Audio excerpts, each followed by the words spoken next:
La principal oposición de Morena o hacia Morena está en Morena. No exagero ni es tampoco un juego de palabras. Baste ver el panorama que arroja la oposición institucionalizada, digámoslo así, que hay en el país. No me refiero, claro está, a estos parapetos que le funcionan como partidos satélites a Morena. Desde luego que no.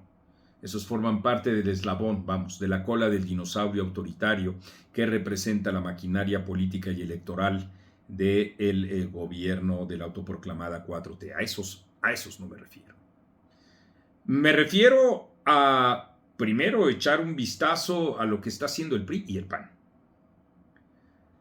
El PRD, desafortunadamente, se encuentra diluido. Aunque sin registro, dice el líder principal de ese partido, con alguna de esas posibilidades de competir electoralmente por la vía legal en 13 estados de la República, cuando en realidad también sus fuerzas se encuentran completamente alicaídas, sumidas desde luego en el botín que han sido vistas por las corrientes de ese partido y también incluso algunas valorando la posibilidad de irse a Morena, así como ustedes están escuchando. Es una pulverización. Ese es, digamos, otro de los rastros que deja el aplastón que ocurrió el 2 de junio, no sin dejar de tomar en cuenta, siempre sin dejar de tomar en cuenta, la operación de Estado que hizo el presidente de la República para sentar a su criatura presidencial en la presidencia, y no sin dejar de lado, desde luego que no, es más, lo estoy subrayando mientras hablo, las enormes irregularidades ocurridas el día de la jornada electoral del 2 de junio. Pero hubo, al final de cuentas, un veredicto ciudadano que mandó, que relegó, que disolvió a ese partido. Y lo mismo ocurre si valoramos las tendencias que en los resultados ha tenido tanto el Partido Revolucionario Institucional como el Partido Acción Nacional. Lo mismo ocurre, digo, con la manera en la que los ciudadanos se encuentran relegando. Eso es innegable. Es decir, la existencia de fraudes electorales no pueden evitar que miremos la realidad, o dicho de otra manera, no pueden colocarnos un pañuelo en los ojos, o no deberían, cuando hay honestidad intelectual y un mínimo de coeficiente también intelectual, de colocarnos, digo, ese pañuelo en los ojos y dejar de ver lo evidente. Han ido restando fuerza, entre otras razones justamente porque los ciudadanos también tienen memoria. Y esa memoria tiene que ver mucho con la ineficacia y con la corrupción que ocurrió cuando estos dos partidos ocuparon el poder.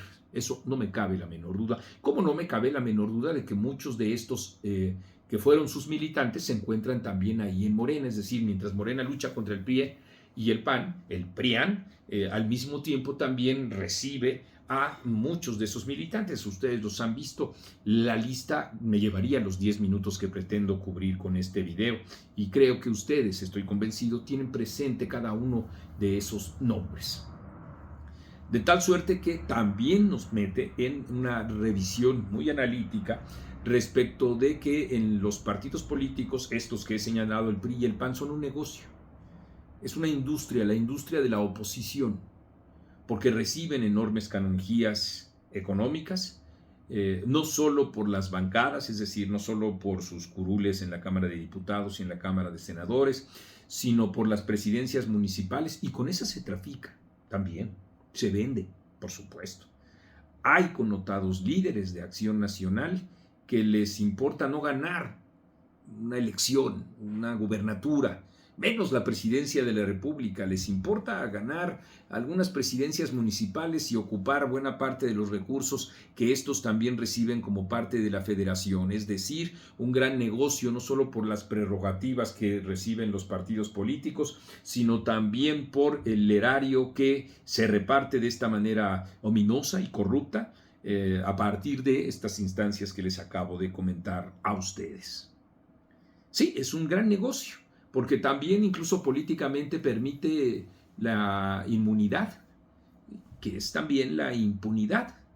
Si yo acuerdo con el gobierno la posibilidad de ocupar una curul, entonces disminuyo los decibeles de mi crítica al mismo gobierno, no me llevan a la cárcel porque tienen a la mano un gran expediente que podrían pisarme la cola completamente, así lo podría decir el propio o los propios militantes de Acción Nacional. Esa es la manera en la que ellos mismos actúan.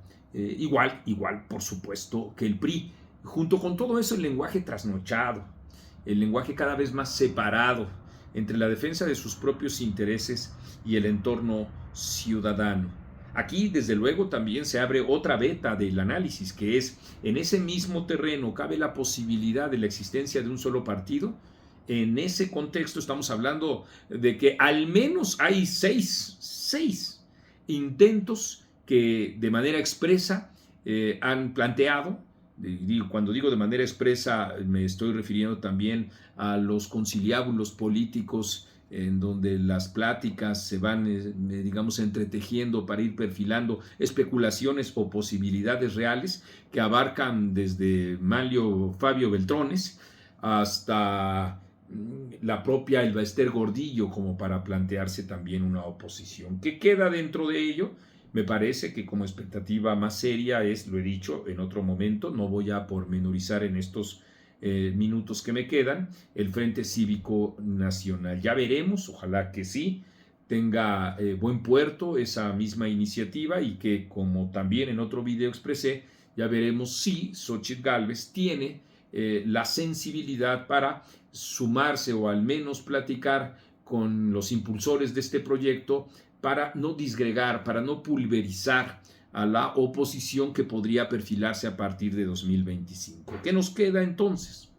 Ahora mismo, ¿en dónde están los tejes y manejes, las tensiones? ¿En dónde está incluso el surgimiento de corrientes, los cuestionamientos que son o comenzaron como un murmullo y que cada vez se dan con voz más alta y más dura, y cada vez se expresan también en distintos espacios de la prensa a través de estos mensajes, de estos implícitos, en fin, de estas parábolas, porque en la política muchas veces lo que ocurre es que no se habla con la transparencia ni la contundencia que uno debiera esperar, debiera exigir de parte de sus propios actores políticos. El caso es que con todo esto que les estoy diciendo a ustedes, nos queda que en efecto hay fuerzas políticas dentro de Morena que le representan una oposición a Claudia Sheinbaum. Así quedó clarísimo con la elección de la presidenta de la Comisión Nacional de Derechos Humanos, que he abordado ya de manera exhaustiva. Así queda también muy claro el hecho de que incluso el propio Ricardo Monreal haya hablado de que se requiere una cirugía mayor al presupuesto presentado, al errático presupuesto presentado por el gobierno federal, ya como una valoración previa antes de reunirse con los representantes del mismo gobierno en la Cámara de Diputados. Eso está clarísimo. Eso es un señalamiento de distancia y también de contraste, como el que la propia Claudia, días antes, estableció cuando marcó su deslinde casi regaño de Ricardo Monreal y su helicóptero famoso, que no hizo otra cosa más que exhibirlo también a él en toda su miseria.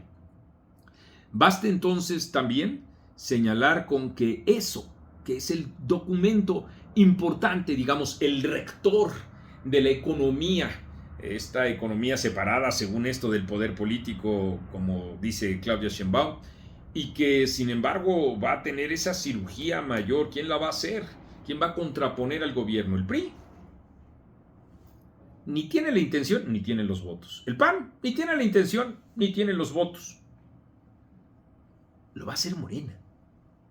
Lo va a hacer una fracción mayoritaria de 200 diputados, que son los que el poderoso Ricardo Monreal ha podido concitar, concentrar y así, desde luego, también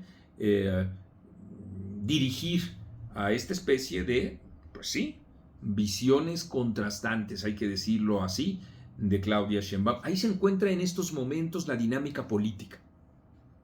Mientras todavía la oposición, en los planos en los que les he comentado a ustedes, PRI, PAN, por ejemplo, siguen haciendo exactamente lo mismo y el proceso de sucesión de Acción Nacional no pudo haber sido más desafortunado y desgraciado.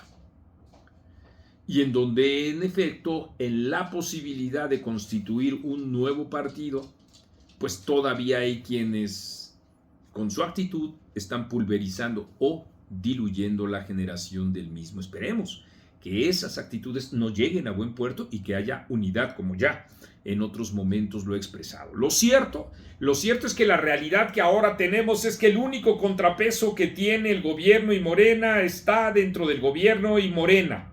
Nosotros seguiremos, por supuesto, todo este tejemaneje, todos estos datos que a ustedes en forma de análisis en estos momentos los he presentado, porque eso es etcétera. Y yo soy Marco Levario Turcot.